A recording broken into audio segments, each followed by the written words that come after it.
This podcast is brought to you by the Prospect Research Institute, an online learning community.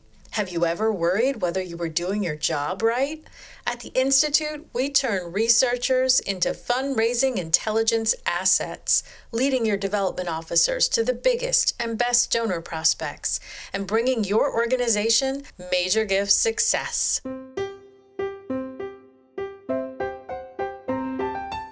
It was a wonderful example of how we can set major gift officers up for success if we are thinking about how to manage the data and manage the portfolios and really focusing on the individuals and the prospects and how they need to be engaged and not slip through the cracks. Welcome to Prospect Research Chat Bites, a podcast by and for prospect research professionals. I'm Jennifer Filla. Today, I'm talking with Bethany Morley, Director of Prospect Strategy and Research at Westchester University Foundation. Hello, Bethany. Thank you for joining me today on Chat Bites. Oh, thank you. I'm so happy to be here. So before we jump into the topic of better major gift portfolio management, would you be willing to share how you came into the prospect research field? Always a good question. And then, of course, what you're doing now. Sure. I have exclusively worked in nonprofits my entire career. I spent the first half, about 10 years, working as a major gift officer, development director. And then through my personal passion of working with genealogy, I became very interested in people and in researching people, and had the opportunity to dabble in prospect research through some of my positions. And then I had the opportunity to make a career change and ended up at Westchester University Foundation. I'm now the Director of Prospect Strategy and Research. That's a fabulous story. So you have the inside scoop on what it's like to talk directly to donors. Yeah, I always love when I'm talking to the major gift officers, especially training, that I can tell them I have been in their shoes.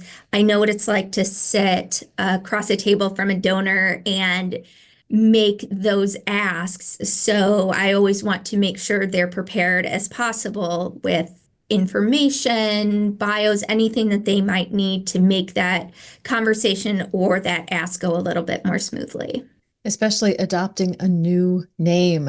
Like, what am I going to talk about? How do I craft the first conversation? Yes. Yeah, there's a lot of hesitancy sometimes when you're embarking on those new relationships. Sure is for me. It's hard work. Yes. I remember that you had done a presentation and you talked about how you were shifting things for your portfolio management at Westchester University, making things better, of course. I'm Yes. wondering if you could share a little bit about what prompted you to make changes, and then what kind of changes did you make? Sure.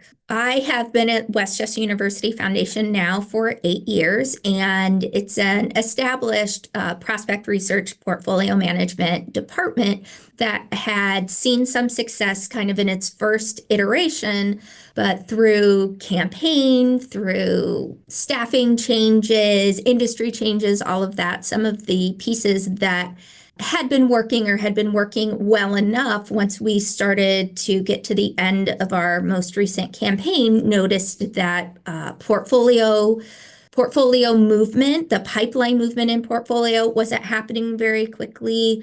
The portfolio penetration wasn't happening in the way that we were hoping it would. And through a series of reports that I ran using our database, as well as comparing information about opportunities, disqualification, time in portfolio, realized that we were not going to be in the position that we wanted to be in with our prospects and our portfolios headed into the inevitable next campaign. It's always about the campaign. Yeah, that drives everything. And even if we don't know what it is, we always know that there's going to be another one that's bigger and better and more is expected of everyone, especially since it would be my second campaign in the position. I like campaigns in the sense that they get us all to be structured and they demand this evaluation and rigor that might drift if we didn't have them, for sure. Yes, absolutely. So you saw all these things happening and you went to make changes. What kind of changes did you make? One of the biggest changes that we made, and I want to emphasize that all of these changes were possible because of the great communication that I had both with my direct supervisor as well as the leadership for the organization and with the development team, really building on that. The trust, the successes that we had had in the past allowed me to have these really honest conversations that were needed at the time. It's a lot of what we talk about having in our profession, making sure we have the seat at the table. And I was well positioned at this time when change was needed to already have a voice that was respected at that table. So I came up first with the idea of addressing our challenge with individuals in identified. For us, the standard had been individuals should be in identification for no more than 90 days and then either qualified or disqualified. As many things happen with a lot of priorities, reactive giving, the focus on making sure that that happened in a timely manner wasn't happening. So making sure that the first thing we did was have everyone on board that this is the standard. We are going to adhere to it. We're going to focus on that and we're going to be able to track it. So it wasn't enough for me to just say, everybody remember, we're going to do this. It was okay, these are how everybody's going to be categorized. This is the time frame. Your supervisor is going to talk to you about this. When I meet you, we're going to talk about this. And then actually being able to pull metrics from it. So everyone knew that there was an accountability structure in place. Wow. How did people react to that? That's tough. 90 days, got to contact them. People are Yeah. watching. That can't feel good at first. Yeah, I think what helped was, again, the buy-in, everybody having buy-in, as well as it being very clear cut. So, kind of this first wave when we started that fiscal year, so the 90 days was the end of September, being very clear saying you have 90 days from the beginning of this fiscal year to kind of clean up all of the people on identification that came before. And at that point, if you have not come to a decision, then I get to decide what happens. And some people were okay with that. Some people said, oh, thank goodness, like I don't. That's one less thing for me to think about. I'll do the best that I can. And for other people, it was really motivating, but definitely having that clear cut deadline. This is when everything has to be done. And then going back and presenting it, the results of it, it was intimidating. And I'd like to think that the expectations were clear and what was being asked of them, especially knowing what their kind of the rhythm of their year looks like, that was the perfect time of year for them to do that. So it was easily attainable. I wasn't asking them to move mountains in a short period of time.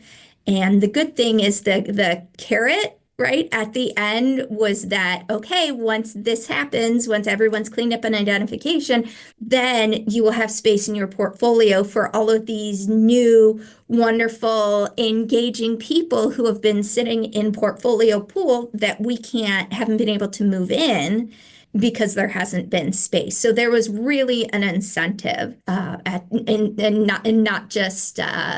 not just like you need to do something right away. They could see how this could help them with their numbers, with their prospects, with their overall portfolio and growth. Well, that's so key. So you saw what wasn't working and they were clear, or the presentation was made that here's how we could fix that and you could perform better. Yes, exactly. That's pretty cool. So, of course, I have to ask, Were there any successes that came out of these shifts that you were making in portfolio management? Yes, there have been some great successes from it, in part because we've been able to get out a lot of the clutter. One of the areas, once we were able to move new people in and start to see more of that movement, then the major gift officers were able to prioritize the people in their portfolios and really focus on the people that needed their attention and not necessarily just the loudest people. And surprisingly, that's helped with the inevitable portfolio turnover that comes with major gift officer change or just focus in changing of areas for to focus on giving.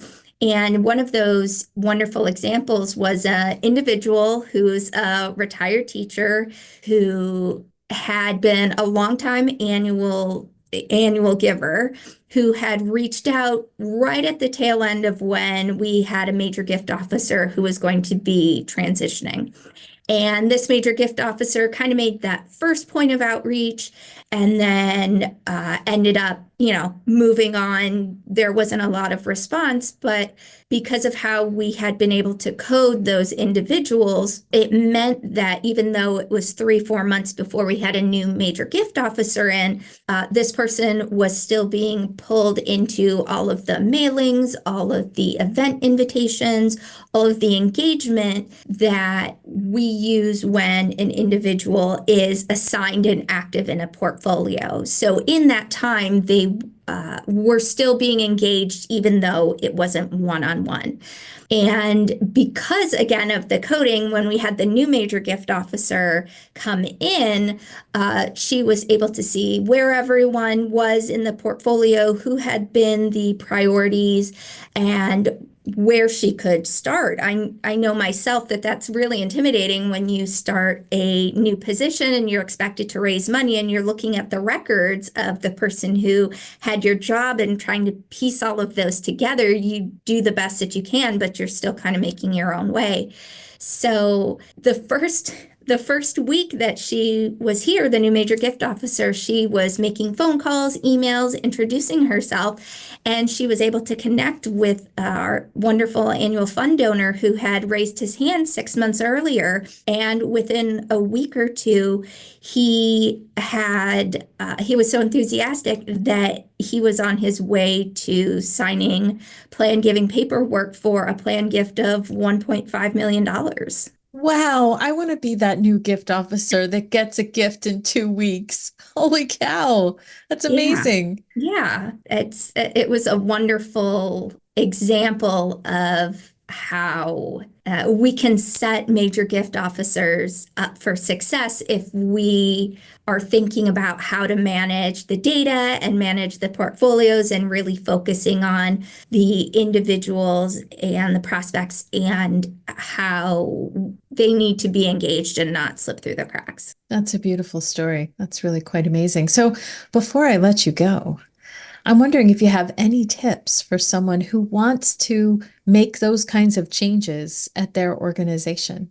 Absolutely. My recommendation and really tips are having conversations with whoever the manager, leadership, all of those people. We're often the people who see the trends. We see what's going on before it bubbles to the surface. And when things bubble to the surface, it can be hard to walk that back. So if you start seeing trends, if you start seeing things where you think a change, even a small change in data or how a process is working, to start having those conversations and just come up with ideas. It's a lot easier to have those questions or to have those conversations with people if you come and have an idea or a suggestion, even if that isn't the direction it ends up going, it's going to be received more positively if you're the one coming up with an idea and a solution and not just pointing out that all of these things are going wrong.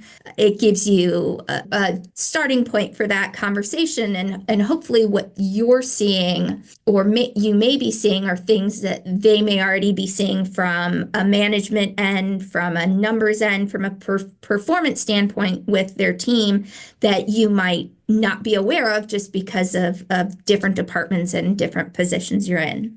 That is great advice, Bethany. Thank you so much for joining me today. Yeah, thank you so much. I'm glad to have been here, have our conversation.